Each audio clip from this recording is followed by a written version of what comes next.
whole aim of sound healing in every culture, across every time, every discipline of sound healing and music, is to bring people to this relaxed, aware presence. The temple bell, the chant, the wind chimes, the gongs. Come to right now. Be. Be in this moment, and be in this moment, and be in this moment, and drink into this now. Because most fussing comes from regret or fear of the future and not what's really happening right now. It's all this mental imbalance where we're off axis and out of integrity and missing the moment. Health lies in the present moment. The more you bring your regulated, curious attention to now, the healthier you will be, the more energy you will have. Eileen, welcome to Feelings of Strangers. Despite technical issues that seem to plague me endlessly on this show, I need to speak more kindly to my AI companion. I think Yes, it's and your got gremlins. microphone and your laptop and yourself, probably. Yeah, it's one spiraling, yeah, spiraling disaster. I was saying off air that I many moons ago had a vibrational healing with tuning forks, and I've done a lot of sound baths and sound therapy, which all have had quite profound effects at the time. And it's only recently I heard you, and it really sparked again my interest in, well, it reignited the fact that I hadn't really looked at it deeply enough, even though I do feel and had experience with many different healing modalities and how important vibration is and the way we talk to ourselves and congruence, all of the things that vibration help facilitate. So I'd love to hear from you, just for people who haven't heard of your work before, just a quick overview as to how you became interested in this yourself. I started learning about sound back in 1996, and I was reading some books on vibrational medicine. It's because it crossed my radar. I started researching health and human potential and science and spirituality in 1987 when I was 18. And that's where my path led me. I'm kind of a voracious reader. And anybody who's a researcher knows that like one thing leads to another, and you kind of just go along this trail of crumbs, learning if you really love to learn. And I started learning about vibrational medicine and these color and sound and music and healing. And then I got a set of tuning forks that were in a catalog. I got a Gaia catalog. And just on impulse, I ordered these tuning forks and I started experimenting with them in my part-time massage therapy practice. In a very short order, I stopped doing massage and just kept doing forks. And next year will be 30 years. I've just never stopped using them. And they've never stopped surprising me. In fact, I just figured out another big thing with them that totally surprised me. So, you hear tuning fork and you're like, tuning fork, whatever. And so, and I'm the kind of person that gets bored really easily, right? I just gone on this really deep dive. And what is a tuning fork? It's a tone generator, it's an acoustic tone generator. But for some reason, when people like hear the word tuning fork, it sets off their like woo bells. So there's some people, that think they're just kind of hippy dippy. Um, and even some Christians like think that they're of the devil, right? I don't know if you've ever heard that, I but haven't heard that one, but yeah, but what it's kind of falls in the same thing as like Reiki and tarot cards and things all of the devil. And so, when people have told me that, I'm like, no, that's pitchforks. Pitchforks are the devil. I'm like, this is just a tone generator. That's all that it is, right? How could that be of the devil? So so I ended up observing a lot of phenomenon that I didn't understand because I didn't realize that the body had an electrical system. And most of us don't realize the body has an electrical system. But in the interactions of bouncing sound off the body and listening to the ping back and moving them around, it was very perplexing. I didn't understand. I felt like I was encountering mass. Like I would move a fork through the field and they would have like drag and resistance. I remember thinking like this should be studied by science. Like this is mass. But I didn't know what it was, right? I mean, did you learn we had an electrical system in school? No. no, God, no, no, no. It's reductionist. Yeah, Yeah. it's a standard reductionist scientific model of where we just matter and atoms. Yeah, exactly. Like there's actual stuff, right? But when you start to look at the world from a wave perspective, you realize, they say it's like an atom is like 99.99% empty space. It's 100% empty space. Like this is a field of mind. It's light. There is no like tiny 1/100,000th of a percent of stuff. There are no like particles, right? It's all waves and it's all resonance. And because of that, you're just waves. And so treating waves with waves is just really logical. And that's kind of how why I've stayed in it, because it revealed we have an electrical system, and it showed me really just in working with it and sort of fumbling around not knowing what I was doing. Because I'll tell you what, lots of people tell me that they have tuning forks and they don't know what to do with them, so they don't do anything, right? I didn't know what to do with them either. Like there was nobody taught me. I just started experimenting and observing and noticing patterns and being led and guided by the magnetic fields itself. Like that was really the work taught me itself. And so I created a sound therapy method called Biofield Tuning.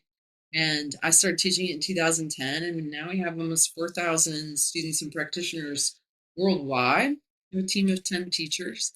And people find that they can integrate this basic premise that we have an electrical system, that you have electric current running through you. That means you have a magnetic field around you. Magnetic fields guide and inform electric currents.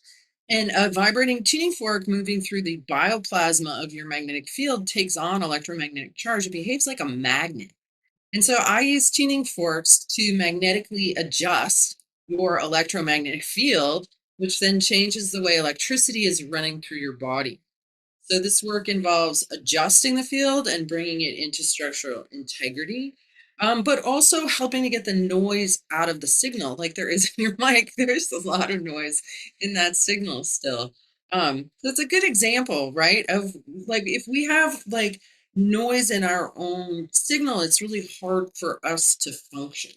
And so biofield tuning really is a process of like getting you in tune, into coherence, into a clear signal, and into like a free flow of electromagnetic energy. So yeah, so that's what it is, and what we do with it. It's interesting that it might be deemed as the devil by some forms of Christianity when it's literally, I mean, fascinatingly, water comes first and then it's the word, which is vibration and sound.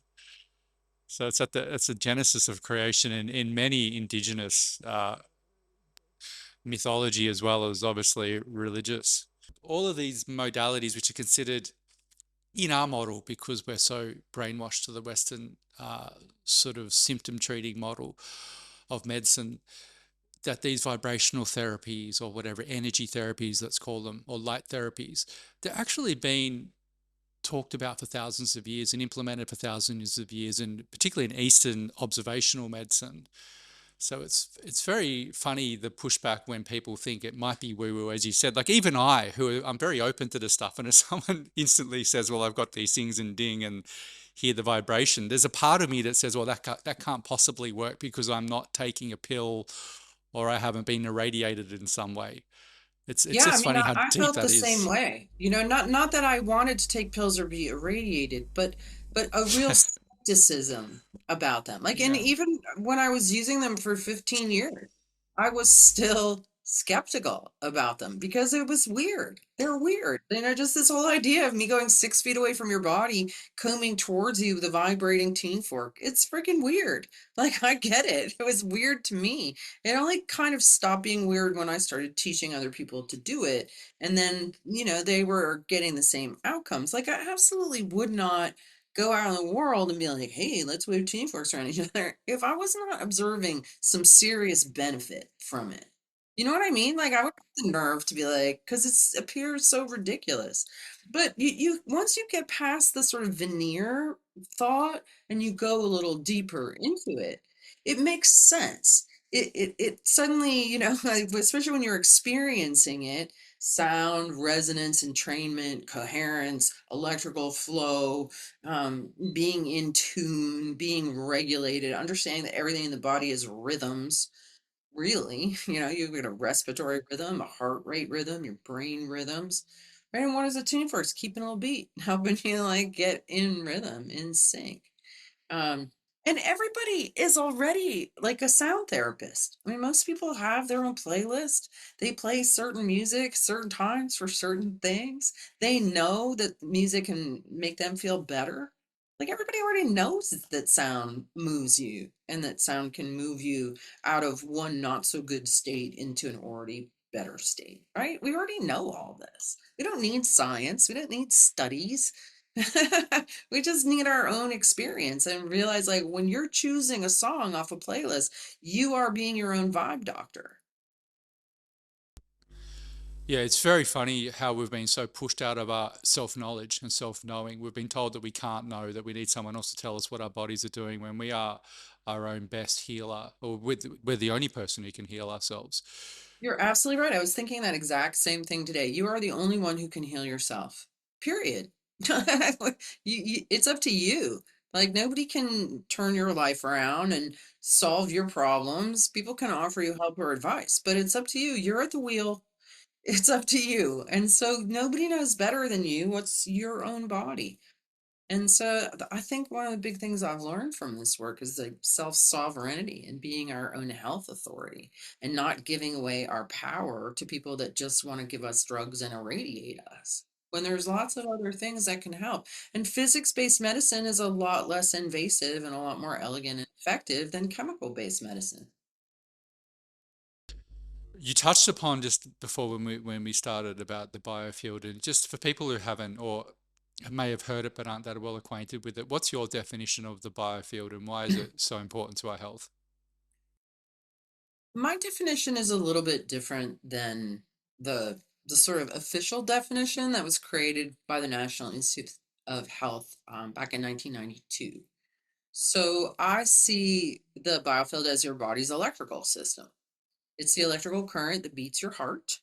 You know, that determines whether you're alive or dead, really, is your heart beating, and that's electric. And so your brain waves are electric. Your digestion is actually electric fermentation. Your blood carries charge. Your bones are crystalline structures that make electricity when compressed. Every single membrane on your body has to have a certain amount of charge across it in order to function properly. So even your fascia, your collagen, all this is semiconductors. Your body is electrical. It's communicating everything at light speed. It's not just chemical messaging. There's a whole electrical piece. The reason why your lights are on is because of your bioelectricity. And so anything that has electric current running through it, like our body does, has a magnetic field around it, which our body does. And this has been called the aura. It's been called the human energy field. It's been called the luminous bubble. Like it's many, it's been acknowledged by many people, but we're in denial of it in Western medicine. We're like, oh, that doesn't exist. And part of it is the problem of the definition of the biofield, which says that it contains subtle or putative or rumored to exist energies that may not be electromagnetic. And it's that putative aspect that kind of has kept the biofield in sort of wooville. It's sort of debated, which is nonsensical because it's logical. The only reason it's debated is because they don't want you to know that you have a biofield, that it's part of your anatomy, and yet you use it all the time. Like we're always sensing, and with our field, our emotions move through our field, our thoughts are electric, music moves our electric soul, right?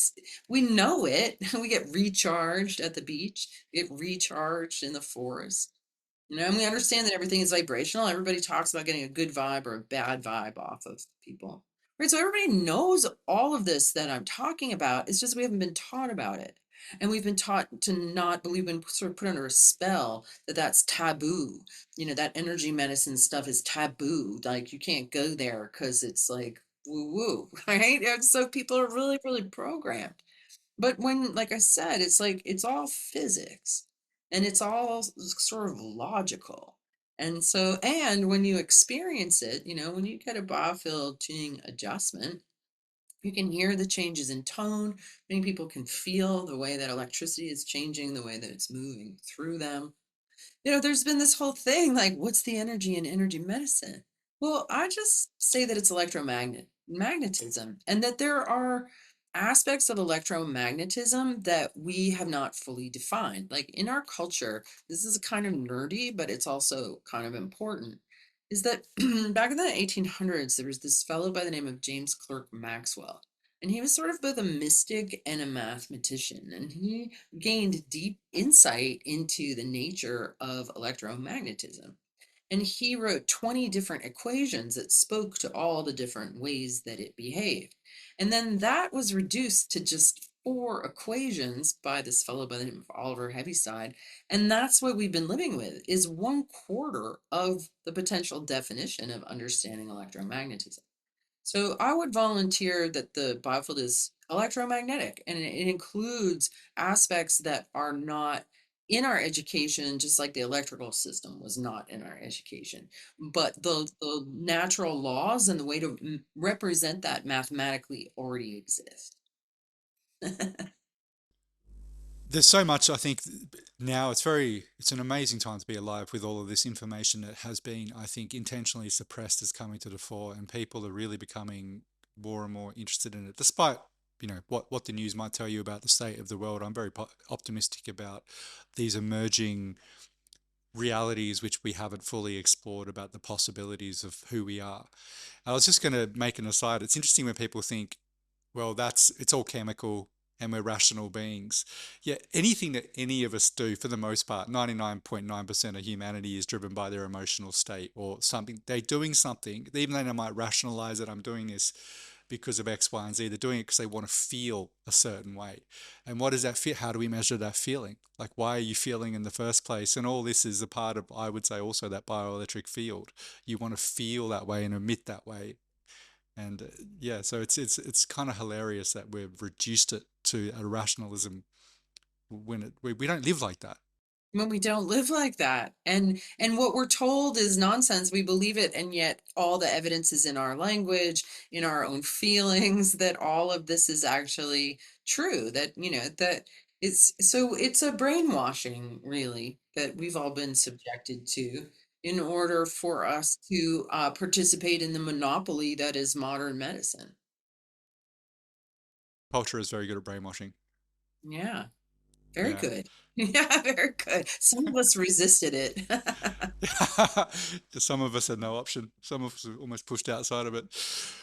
So when you're doing so say when you're tuning someone with the forks around their biofield, I've heard you speak to actually feeling in certain areas. You actually can feel the resistance in these areas. So it's pushing back against the vibration of the tuning fork. So, yeah, what's your experience of that, and how do you interpret that? What's that telling you about somebody's health or where they might be blocked?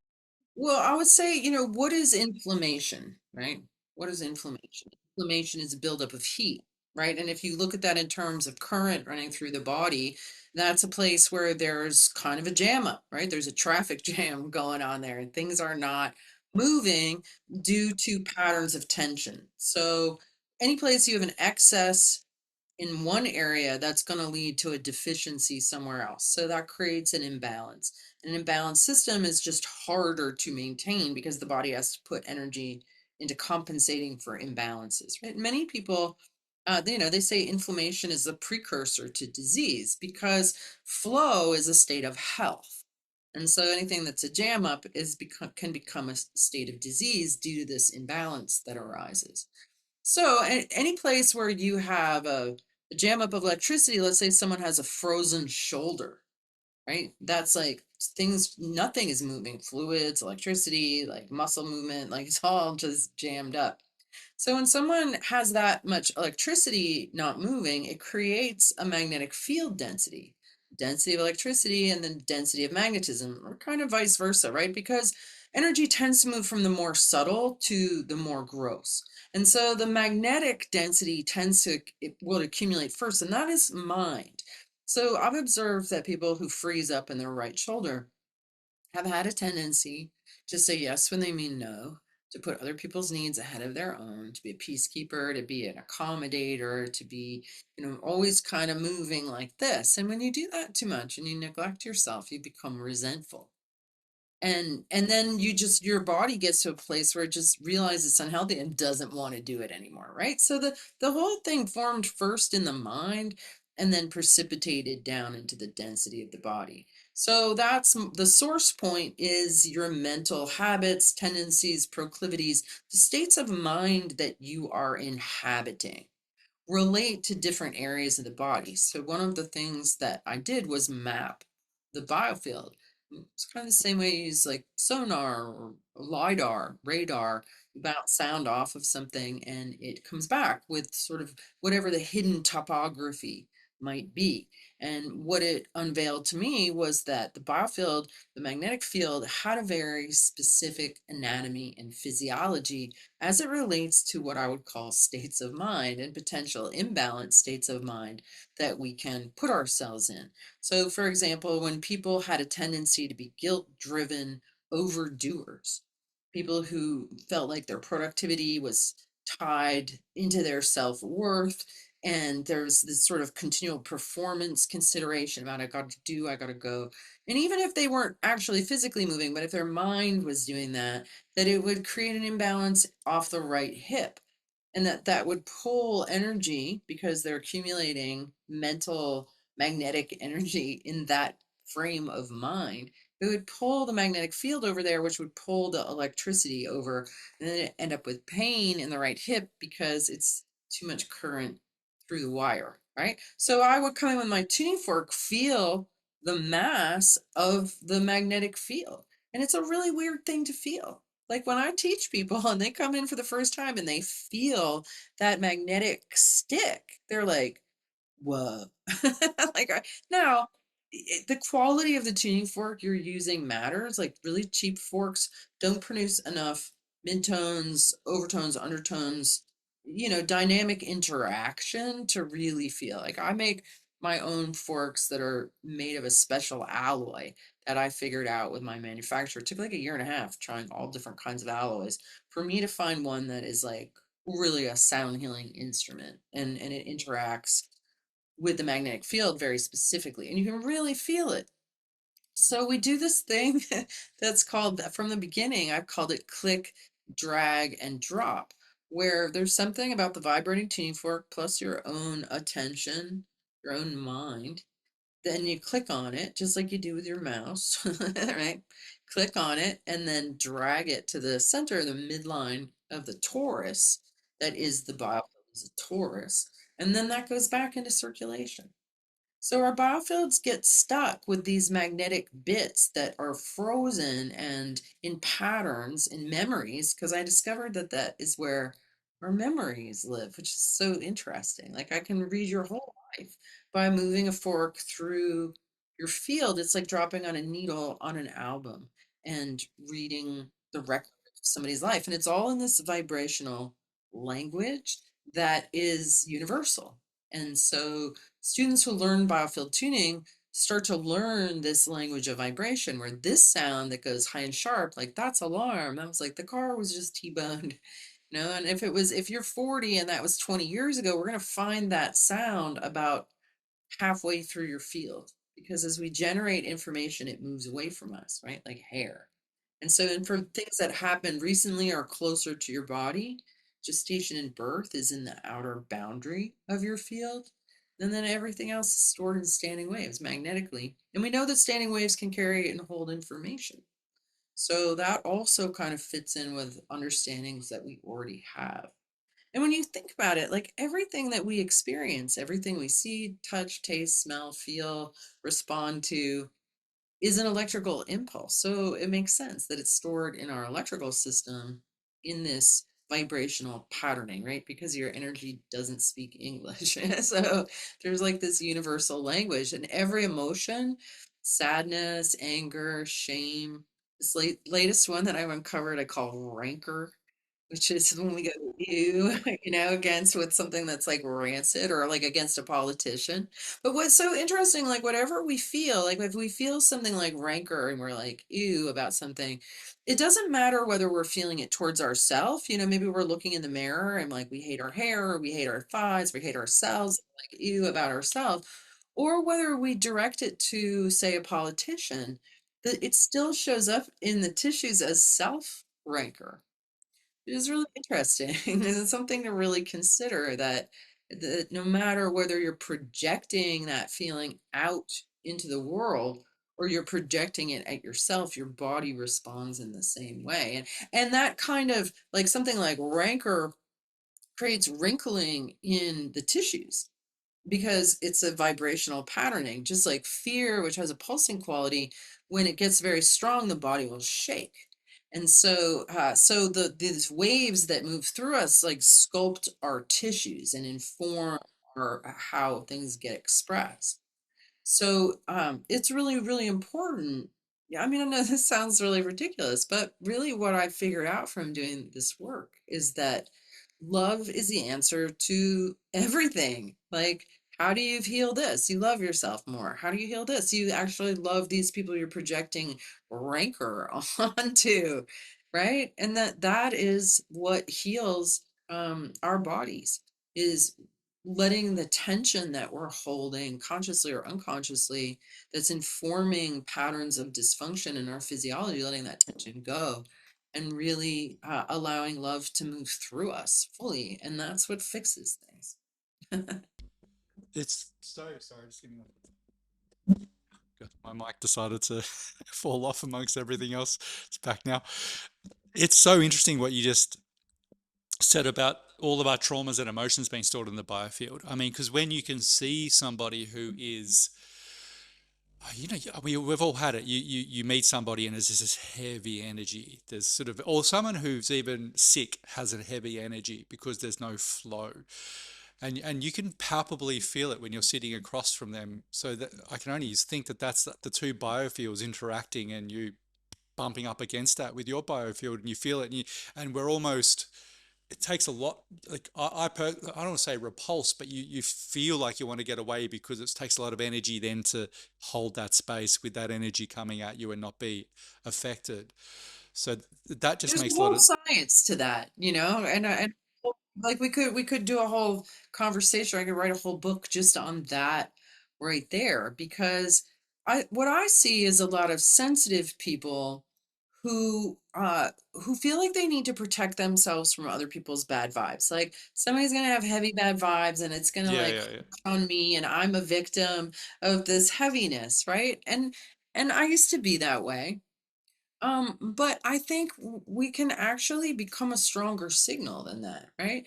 The more that you work to clarify and ground and integrate and strengthen your own electrical signal, then you become a stronger force. And your clarity and your coherence and your groundedness ideally can calmly and subtly inform the situation and keep you kind of like in your own bubble of right, but of course there's different degrees.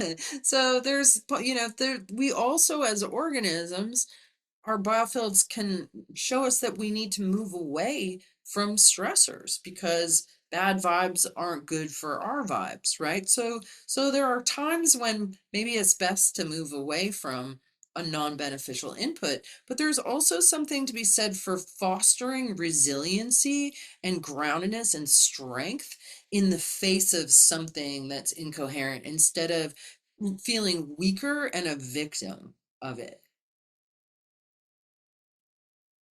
Yeah, there's two things to that for me. Where like I think it's one is yeah definitely all the practice like why if you're pursuing a certain path, all these practices, it's for the point of creating a higher frequency for to raise others or to by just purely by helping that helps others to see that there's another possibility for them. But I was Yeah. just thinking something popped to mind because I've got it in my own life at the moment being a carer for someone who has a degenerative illness, for example, and when you're around that a lot, it does become you feel yourself being whittled down. So for me, like I really need to like I'll do a few hours and then I need to go and ground and walk or just recharge because it's like a battery almost, like an electrical Totally. battery. Even though Yeah, love is infinite, it's it's yeah. I'm not No, perfect. I totally agree. I mean, I've been in that. I took care of my aged dad for 3 years, and there's nothing like being a caregiver that to bring out the worst in you, because it can be a really, really, really hard thing to do, right? It can be a really hard thing to do, and I think it's really important. I think a big part of being healthy is letting yourself be real about how you feel and not feel guilty or wrong or bad if your fuse gets short. just acknowledge that it's hard, but understanding like what does recharge you and how can you kind of repack that fuse if you have moments, those are signs to you.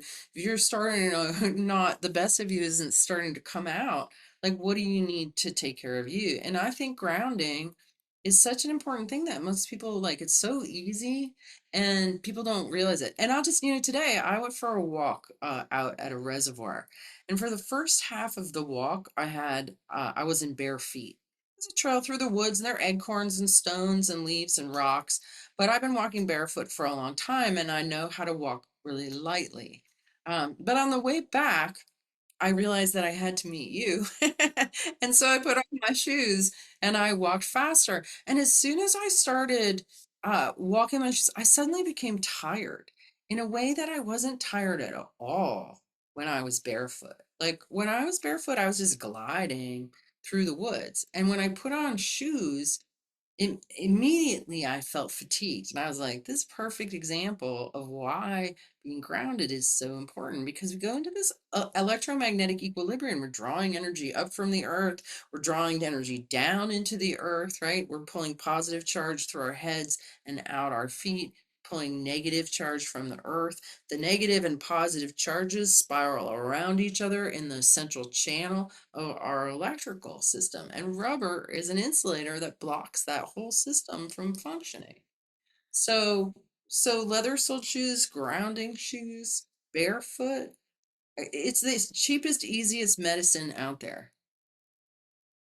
Oh, I mean that's so comprehensively studied too, grounding in terms of it's incredible the studies where people's circadian rhythms link up. So most people living in the modern world have really screwed up sleep cycles because of blue light, because they're not grounded. And they've done the most basic studies where people ground for 3 days and all their circadian rhythms link back up with the earth and the natural cycles. It's that simple. And it's also funny to me. It's like you don't think this design is intelligent. You don't think all the look out at nature that it knows what it's doing. And the more we sort of separate ourselves from it, the sicker we become. And it doesn't take much for it. It loves us so much that it takes very little effort from our part to instantly be welcomed back. Yeah, it does love us so much.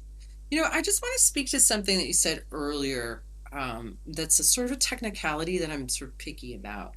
Mm, And that is that from my work as a sound healer, I'm not trying to raise people's vibration. And I find that that language isn't really technically correct. That's not really what happens as we heal. We don't go higher. Like there's no ascending going on.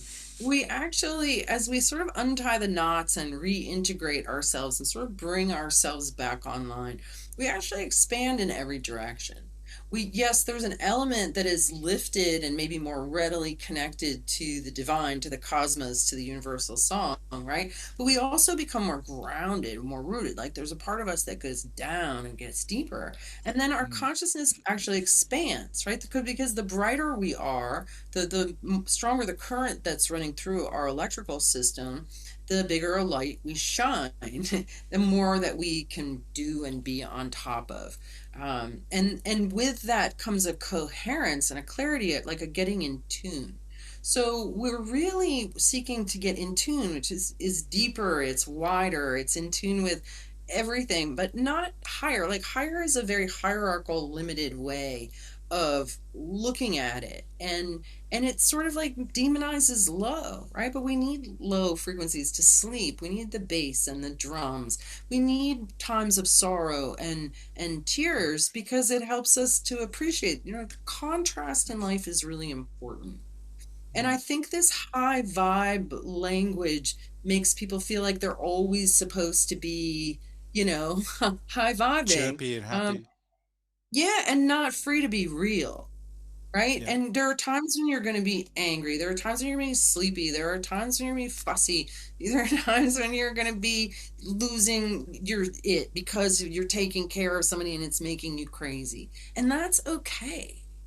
Like we're Mm, human and this is hard here. This is a very difficult world. And there's a whole bunch of people, the people who listen to podcasts, who have this expectation of themselves that they're supposed to somehow be perfect in some way, right? And perfectly healthy and not human and not give themselves the grace to have the whole spectrum of the human experience. And I think that the more we can just accept that life is ups and downs, it's comfortable and it's uncomfortable. There are times when things are great, there are times when things are not. And yet, the times when things are not are gifts to us, Mm. even though they don't feel like it, right? So there's a real growth of the spirit that can happen in really difficult times when we're struggling to be coherent, and it's our ability to allow that life is like that, and that we don't have to be trying to high vibe. You want to take care of yourself. You want to get healthy and strong and grounded, and lighten your step a bit, right? It's the heavy thing. It's not really about being positive or negative. It's about digesting that heavy energy because it can be digested. It's fuel. Every place where we have emotional baggage, where we have soul fragments, when we pull those back into us, not let them go, or get rid of things, but like actually Biofield tuning is this process of like taking these parts of you that are like frozen in your memory bank and actually pulling them in, drawing them in and integrating them and alchemizing them so that what was dark and heavy becomes light and flow. Right. And then Mm. and then just being in that flow, right? Being willing to know that there will be ups and downs, but doing your best to stay coherent through it is just a good way to think about health. No, sorry, that was sloppy language on my part because actually, I've done a whole show on. I really can't stand the ascension narrative that you can hear in terms of well, we're all transcending to 5D and we're getting out of this place. I find it a really negative way to view the body in one because we are in a body and the body is a beautiful, incredibly beautiful biosystem in and of itself and a beautiful design which houses our soul. And to want to try and get out of it rather than, as you just said, go into it and fully experience it seems like the complete negation of life itself to me. Like that. Yeah, I completely agree. I'm like, why do we have to go to 5D? Can't we just make 3D better? It's such victimization. 3D plus. Yeah, like let's just make it more beautiful. Instead of fussing and doom scrolling, like go put some flowers out on your porch so that people driving by will appreciate them. You know, like there's so many small things we can do to make our world better. Simple things. Keep your bathroom cleaner, honor yourself more. you know like make the 3D world around you divine. And then not like, oh, look, this is bad because there's bad people in charge and they're messing it all up for all of us. And then when we get caught up in that, we lose sight of what we do have power over and what we can do to make the world and ourselves more better, more beautiful, more functional. It's a cop out. It's a like carrot on a stick. It's a complete like a fantasy. And it stops people from being like warriors here, boots on the ground, make this world better. How are you going to do it? Start with yourself. Stop having rancor about everything and start loving things instead. Precisely the things you have rancor about, try and love them. I mean, that's the ultimate victim consciousness is blaming the external world for the way you're behaving, which is how precisely how we're controlled because that's exactly where they want you. Yeah. Yeah. Here's an interesting thing. My son Cassidy, he's 24. He's a very thoughtful fellow, and he said, "I'm being very careful with my words so that I don't refer to they and them. Like that's the way they want you." He's like, "Who are Mm. they?" Right? And I'm like, "Oh, that's really It's interesting." a, I have that habit of doing that, but it's all yeah. me, it's all us. And there Yeah, might yeah. be certain, right? And so Yeah, even when yeah. we do the they thing, we're kind of victimizing ourselves because of this sort of hidden them with their evil agenda kind of thing. I Which don't might know. exist It's though. just interesting to think about. Which- no, totally. I do think though there are nefarious like forces that that do want to control. But I mean, I guess we have the complete option not to. Like what in my own like during let's say during the big C, what we just went through with on, it was a while ago now, with, I don't want to say it because you dig down regulated on YouTube when you do say it. I think people know what I'm talking about. I got very wrapped up in that and very like, this is wrong and look what's happening, and it took a lot of my energy. And the lesson I learned was like, why, like, I'm investing so much energy in something I can't change. Like, I can change my reaction to it. And it's also, there's people I'm arguing with, I'm not going to change them via this avenue, or by arguing. But it's very tempting to get. It gives you that sort of fire of righteousness gives you a lot of energy as well, but it burns bright and then it burns you out. Yeah. I mean, I had my own, I kept my mouth shut through all that, just in respect for different people are at different places and have different opinions. Although I had very strong opinions, but I kept them to myself. But still had that fire of like my own boundaries and what I would tolerate, right? And I actually, you know, opted. I don't know. I think that there are places where it's worth fighting, but that's often mano a mano. Do you know what I mean? Like if someone is coming along and trying to take away your freedom, like, and it's a person there and you know you're right, then that's something that you should stand for, right? And so so much of what we deal with in life is not this sort of fictitious internet thing, but just people and meeting people, and and this sort of assumption that there are some people that have the right to tell us what to do, right? I was out walking in the woods today. If somebody came up to me and said, okay, I'm the boss of you now, I mean, like, get stuffed, you're not the boss of me. Like, who gave you the right to be the boss of me, right? But we have all of these structures that we allow, that we support, that we give power to, and say you're the boss of us, even though in mano a mano, it would be kind of weird for them to be the boss of us, right? If we're naked in the woods, nobody's got a uniform, you know?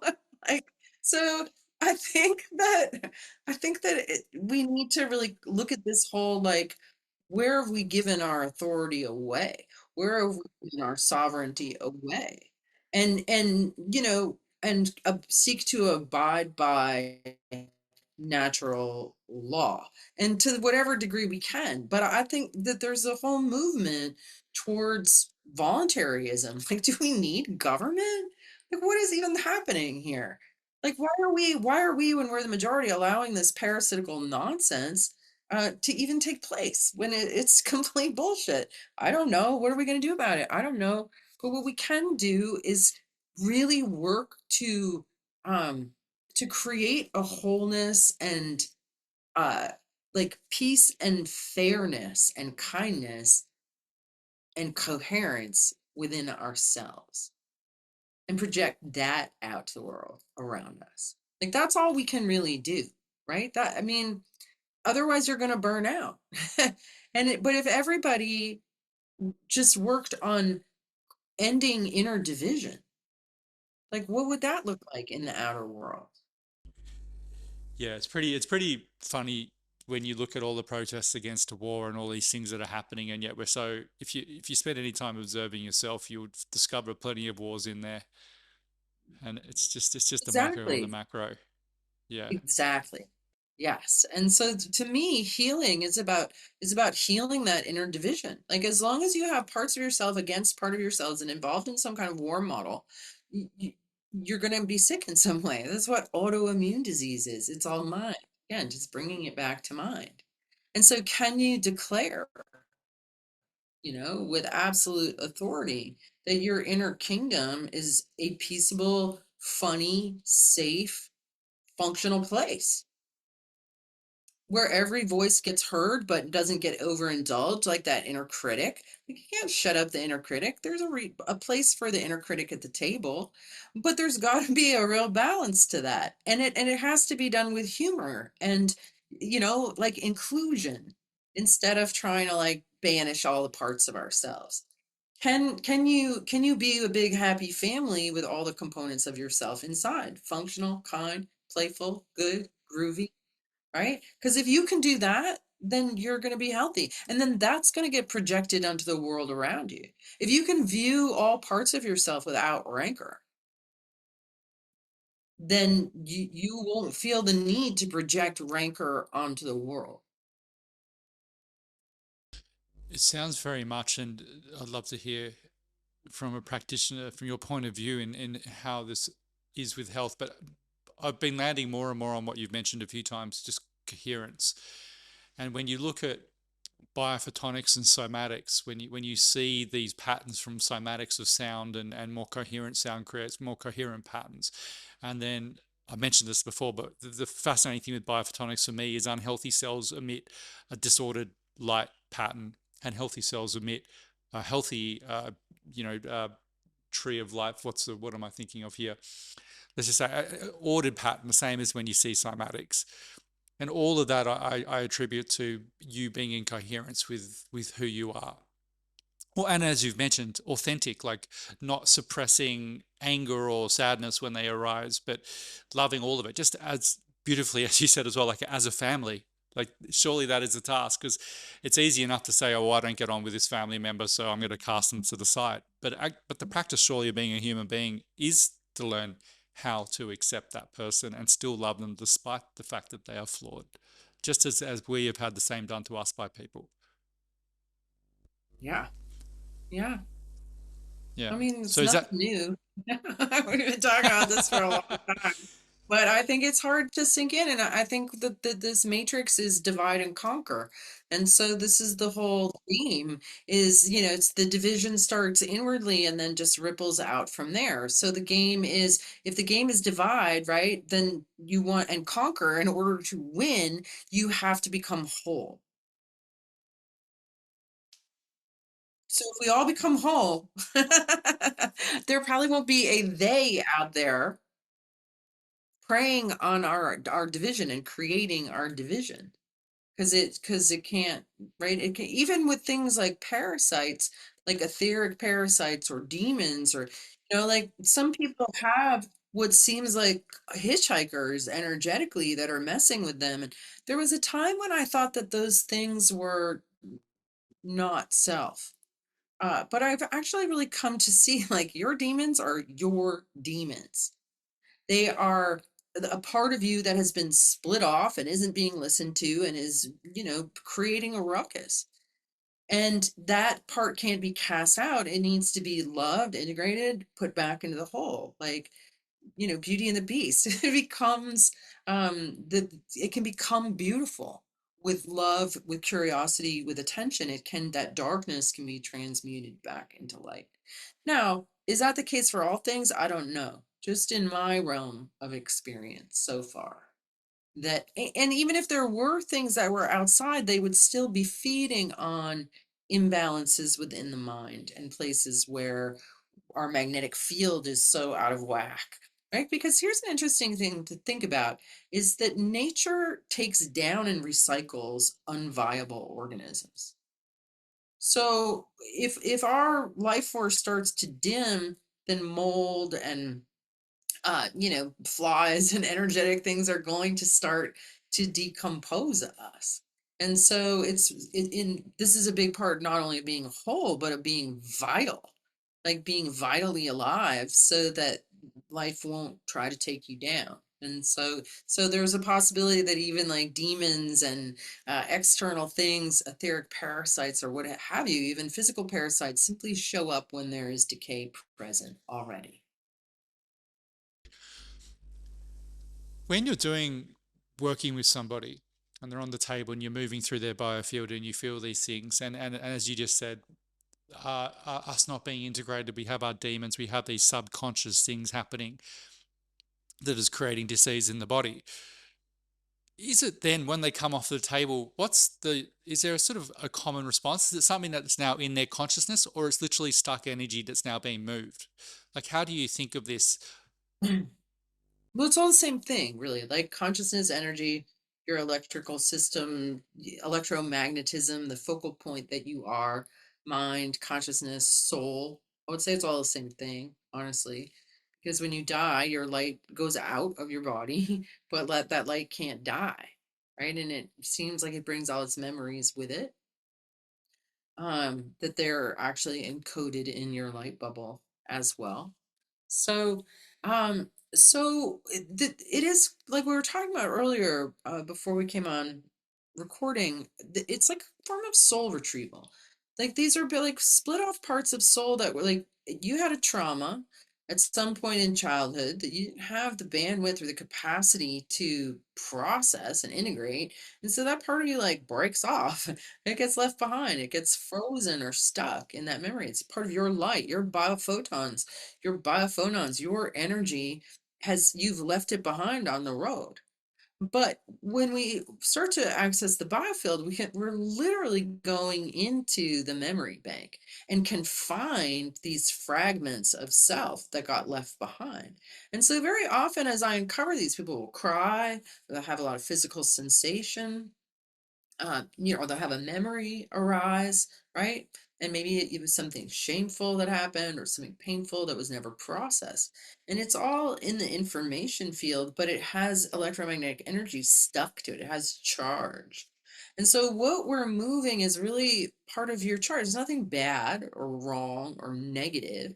It's just a part of you that's like stuck back on the road. And so with the tuning fork going through the memory bank, we can find that pattern. This is encoded in a particular frequency pattern, help it to harmonize, relax the associated tension in the body, relax the charge from being stuck there, and then we can bring that back. And that's what shamans do, right? With soul retrieval, it's like they go into a trance state, they find these soul fragments, they come and they blow them or place them into the body. And that's what we're doing with the tuning forks. We're like finding these areas of charge in the field and then moving, bringing them back into the midline, back into circulation. And what that does is it makes your battery meter go up, because every place where you've got stuck energy, it's sequestering charge. It's not moving, it's frozen, it's not in circulation, it's creating drag and resistance. But once that's restored, and it's cumulative, so the more you receive, the more your field gets groomed and smooth, the more your battery baseline gets topped off, right? So I always ask people, imagine that you're a battery and you have a battery meter on you that's from 1 to 100. Like, where's your battery meter at right now? Where's yours, Paul? Did a number drop into mine? I'm a 7.5. I No, had a out of stressful day. us, Yeah. 1 to 1. Wait, 1 to 100. Oh, I thought you said 1 to 10. No, No, it'd be one to dead if I one was seven hundred. and a half. Oh, I'm a 75% then. Maybe a bit higher actually. Okay. I'm nudging on 80. Yeah. All I was right. gonna say. That's pretty good. Well, I was gonna Yeah. say interesting. I had, and I don't like to other this as well, because I think when we say I had a stressful day, it means that you haven't integrated, you haven't dealt with the external world in a more cohesive manner. And I think we can have a lot more control over than blaming, oh, this person made me stressed, or this situation. And it's like, well, there are stressful situations for sure, but how do you respond? Yesterday I had quite a big day, and I do fascia work every night before I go to bed, just roll out. And every time, it's been a while since I've had a day like that, but when you do the shoulders, I noticed the amount of extra kinks and things that were in there. So just from one day of that energy being stuck and stored, like me sitting a bit more like that, at the shoulders up at the computer. So it's fascinating. When you said that, it really clicked into me. It's just like, well, I was just thinking, I didn't think of it in the fact that the energy was blocked there, as opposed to, I just sort of mechanistically, I've been tense, which is true as well. But as soon as I moved all that energy out, I could feel my battery go up again. So by the time I went to bed, I felt, I felt restored Yeah. in some sense. Yeah. So energy held in tension, one, it takes energy to hold it in tension. So there's that energy, and then there's the energy that's held, right? And so then it's not circulating. And then of course you're the voltage, the strength of the current goes down. And so, yeah, so when you start to look at life through what I call this electric health lens, and you realize and you kind of check in, like, where's my battery meter at? What makes my battery meter go up? What makes my battery meter go down? And you start to really mind your energy from that. So there's really simple things that make your energy go up. Sunlight, That's pretty easy, right? Um, being at the ocean, right? You're in Byron Bay. So the crashing of the waves creates an ionized environment. We even talk about like going to these ionized environments, but we don't say it's for our bioelectric health, right? But it is that your body is absorbing those ions, that electrical charge. Same with like going out into the forest, right? So, so what are the things that charge you, that recharge you? And what are the things that drain you out? And you can do this just really simple thing. Is like, is something you're gonna do, is it like an ah or is it an And just okay, if it's an from the beginning, it's gonna be an probably most, if not all the way through. And then you're gonna be drained out. And if it's an ah, then it's going to make you feel good, right? But then there's a whole other thing of like, how do you handle curveballs? How do you know if a curveball comes, do you go back on your heels? Do you get your feathers all ruffled? Do you have like an emotional response that it shouldn't be so difficult? Or do you just like, I expect difficulty, I expect curveballs, I'm going to deal with this, I'm going to stay cool and smooth, I'm going to see how it all will work out perfectly. And I'm not going to get my knickers in a twist and put all that energy into fussing, right? When life throws me a curveball. That's not always easy to do. But the more that we can stay in a regulated state, the healthier our body is. Because when we go into dysregulation and stress and overreaction and drama and da da da, that just creates wear and tear, it creates cell death. Things break down. Energy has to be put into repair. But if you can learn to run your inner engine cool and smooth, right, then you don't have to repair as much. so so that's sort of, part of what I do too, just this sort of inner electrical maintenance of not revving, not burning out, staying in rhythm, staying grounded, all of that. So I mean, I'm conscious of your time, but I'd just love to hear what is in all of your decades of practicing. What's some of the most miraculous things you've seen? I mean, I'm going to sense you don't want to attribute it to a miraculous, but what's some of the most you've just been blown away by people's change. well, the first thing that comes to mind is myself, honestly. Like, this has been first and foremost a selfish journey to move myself from poor health, mental, physical, emotional, spiritual health into a state of vital health. And I spent decades looking for solutions in the chemical mechanical world. And I mean, lots of money, lots of time, lots of books, lots of workshops, lots of practices. And I was still like kind of overweight, couldn't get into any kind of exercise routine, had chronic low level pain, chronic inflammation, miserable digestion, couldn't eat wheat, couldn't eat dairy, was always fighting with my husband, stuck in poverty consciousness. It was miserable. And it wasn't for lack of trying. And it wasn't until I started getting tuned from my first students back in 2010, and then sort of coming to see the electric health model and really applying it and really immersing myself in sound. And the tuning forks took me a really long way. About 5 years ago, I started working with voice as well. And the combination of working with voice, with tuning forks, with that this form of approach has worked, and I've solved all of the problems. Like, I can eat anything, I can jump time zones, I don't get jet lag, I'm highly resilient, highly adaptive, just went all over the place, never got tired, haven't gotten sick, like, because I have fine-tuned my electrical system to be highly resilient and adaptive. And so, and even with travel, with disruptions, just stay like that, right? So that's something that I've really learned how to do. So what I have done, others also have done, and it just depends on like who they are, where they're at. I mean, there's so many stories of people healing their digestion, getting out of chronic pain, reversing things like walking around saying, I have Hashimoto's disease. It's like so many people are like, I have Hashimoto's disease. I'm like, what are you even saying? Yeah, Like, stop what? affirming the things you don't want in your life. Yeah, like first of all, stop saying that. Who's Hashimoto? Why do you have his disease? What are you even saying? Yeah, where is he? Where is he? Yeah. And let's like Get that really guy. take a good look at what's going on. Your battery is too low. You don't take care of yourself. You don't have good boundaries. You're inwardly divided. You're fighting with yourself all the time.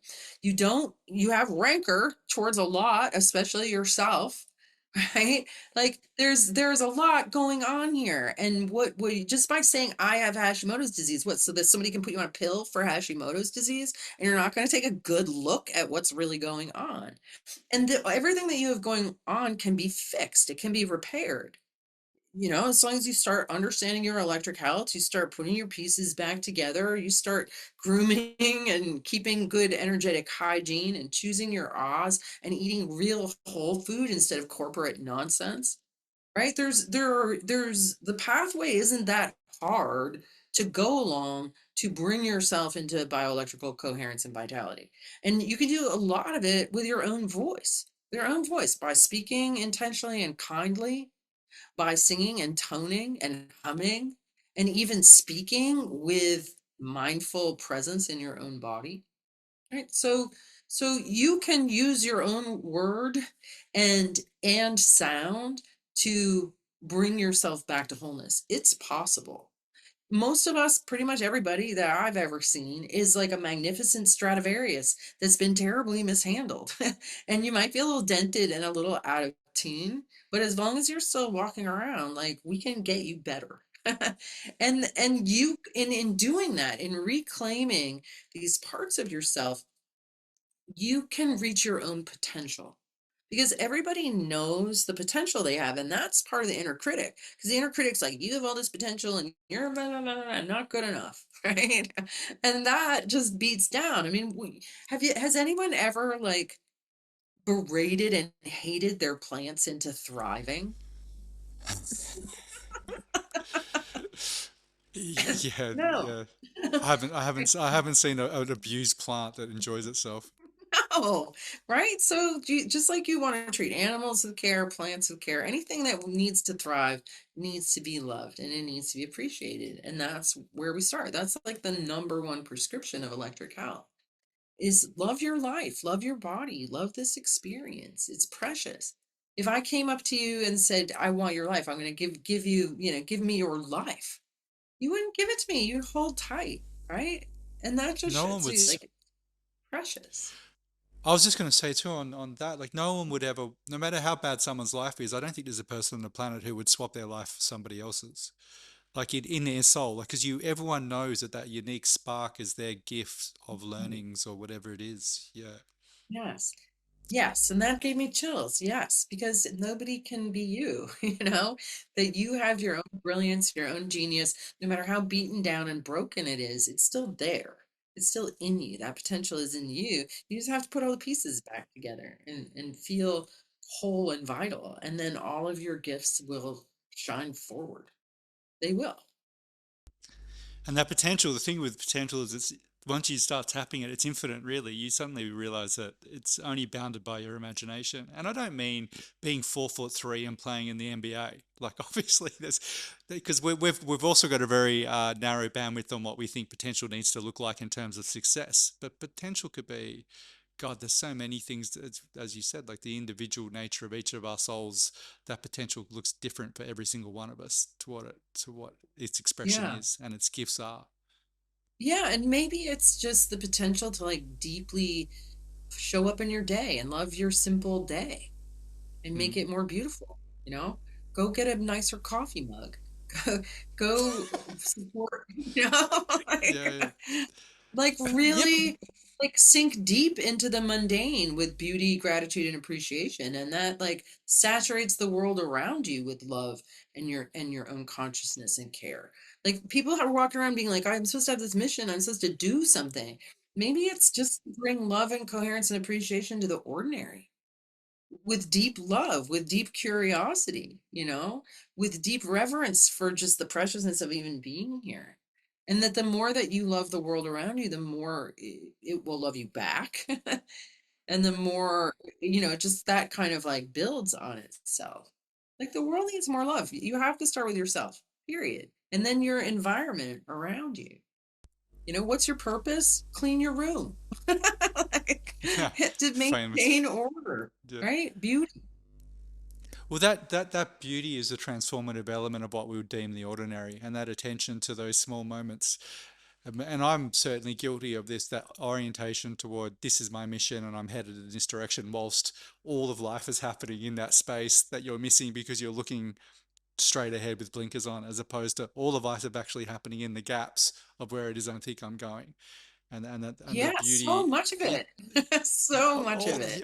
yeah, and that attention to the one thing that's helped me with the really strong meditation practice of being just very aware of, yeah, just of all the moments that you of applying your awareness to them is so transformative in how you show. I can't even articulate it properly. I need to think that one through more. But it's almost ineffable, the beauty of life when you're actually just present in life, as opposed to it needs to be like this, it needs to look like that. I need to have this. I need to be this kind of person. Otherwise, it's not working out for me. And that's just another, as like a stuck pattern in your biofield that you've adopted from the culture or somebody else. Exactly. And that can be fixed too. I mean, really, the whole aim of sound healing in every culture, across every time, every discipline of sound healing and music is to bring people to like this relaxed, aware presence. The temple bell, the chant, the wind chimes, the gongs. Come to right now. Be. Be in this moment and be in this moment and be in this moment and drink into this, now.